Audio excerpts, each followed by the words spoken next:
Salam Media Sriwijaya. Pemkab Musi Banyuasin di bawah komando penjabat Bupati Haji Apriyadi terus melakukan terobosan-terobosan dan berinovasi guna memberikan pelayanan terbaik bagi masyarakat. Untuk itu, dalam waktu dekat Pemkab Muba melalui Dinas Perpustakaan dan Kearsipan bersama Dinas Kominfo bakal luncurkan aplikasi Sistem Informasi Kearsipan Dinamis Terintegrasi, Srikandi, serta penggunaan tanda tangan elektronik dalam pelaksanaan pelayanan administrasi surat menyurat di lingkungan Pemkab Muba.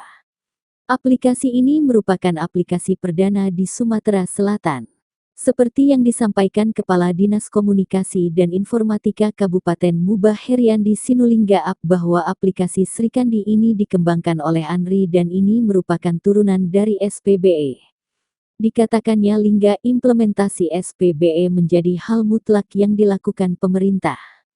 Sementara, Kepala Dinas Perpustakaan dan Kearsipan Muba Sunaryo SSTPMM menyampaikan bahwa pada hari Kamis tanggal 21 Juli tahun 2022 bertempat di Auditorium Pemkab Muba akan dilaksanakan sosialisasi aplikasi Srikandi dan penggunaan tanda tangan elektronik dan peserta sebanyak 120 orang dari seluruh OPD. Dan akan dibuka langsung oleh penjabat Bupati Muba.